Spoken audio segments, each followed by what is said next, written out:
Hi, I'm Karen. And I'm Nancy. And you're listening to our latest KidsmomoMO, where we give you Mo, Kidsmomo. This time we're reviewing the new movie Legend of the Guardians, The Owls of Ga'Hoole, based on the Guardians of Ga'Hoole book series by Catherine Lasky.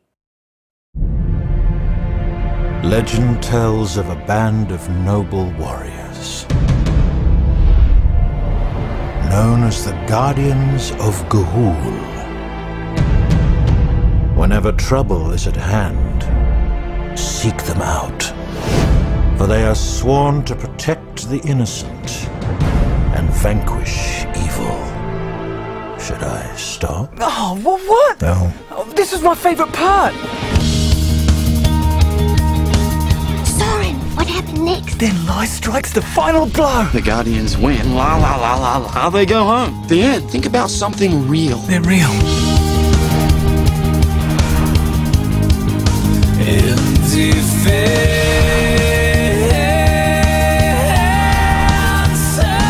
I picture myself standing on a great cliff with the Guardians, ready for battle.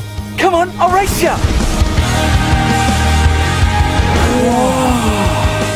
The movie follows the adventures of a young owl named Soren who is kidnapped by an evil owl known as Metalbeak, long thought to be just a legend.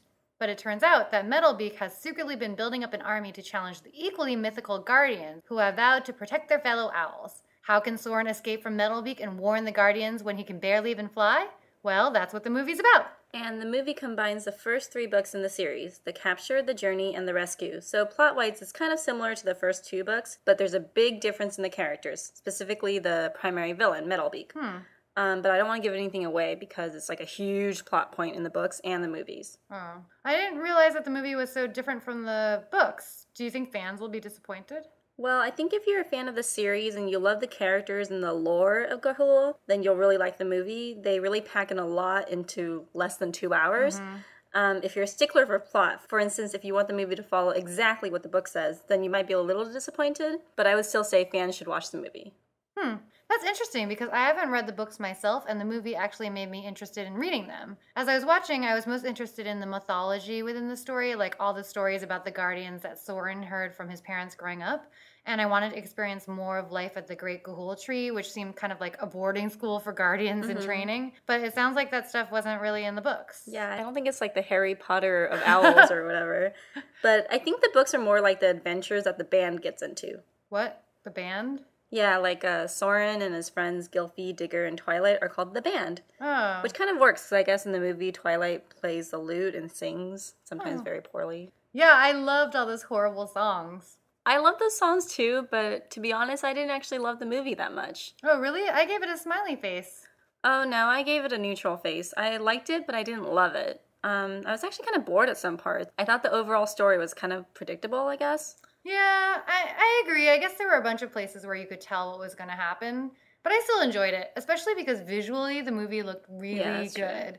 So even though I could sometimes guess what was coming in the action, I just liked looking at the animation. Yeah, I thought it was really, really pretty. Obviously, all the flying parts were really awesome, but I actually really liked when they show Soren's little sister, Eglantine, because she's so soft and puffy and cute. And I don't like birds, to be honest, which is probably why I don't like the movie that much, but she's so adorable. I really liked the water droplets in that scene where Soren flies through the eye of the storm out over the ocean. Yeah, that was really cool. Yeah, actually, when I first saw the trailer in 3D, they included a clip of that, and when that part came on, I just had this moment of total awe and was like, oh my god, I have got to see this movie.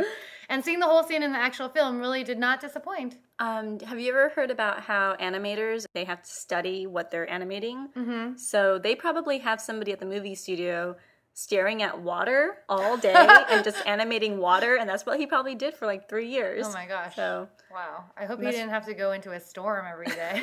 He's like, water everywhere! So was that your favorite part of the movie?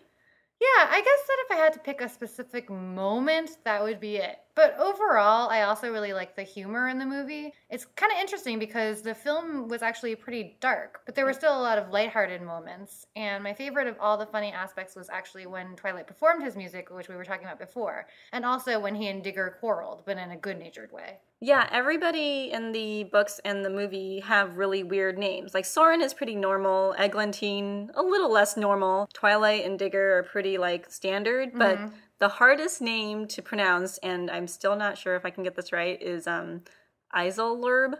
Isolib. Like, I was really excited to like see the movies just to see how it's pronounced, but I still don't remember how it's pronounced. Yeah, I could not figure it out. Every time that they said it, I recognized it, but I could not say it back to you, so I'm not even going to attempt it. But I came up with a fun game for us, Nancy. Oh, no. I mean, oh, yay. Yay. Yay! In fact, yes, yay, because I'm calling this game Owl or Cheese. Huh, interesting. I'm going to say a name, and you tell me whether you think it's the name of an owl from the movie or the name of a cheese. Are you ready?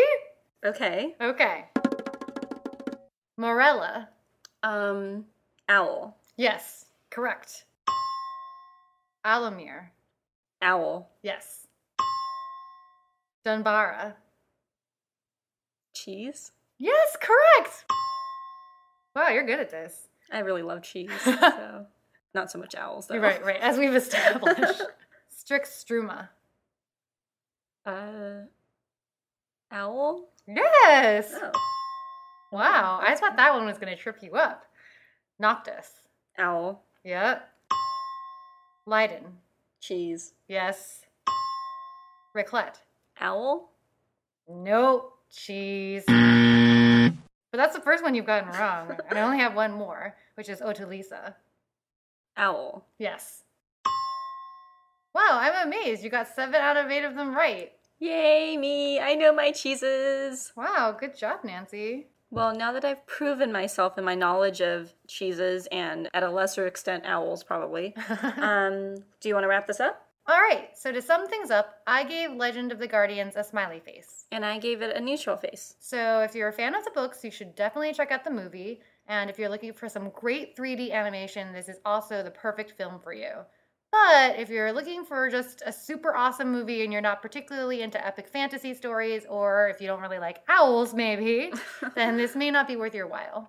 Unlike this KidsmomoMO, which is definitely worth your while. Right, obviously, every KidsmomoMO is worth your while. But sadly, this one is over now. So this is Karen and Nancy signing off. Thanks for listening and tune in next time.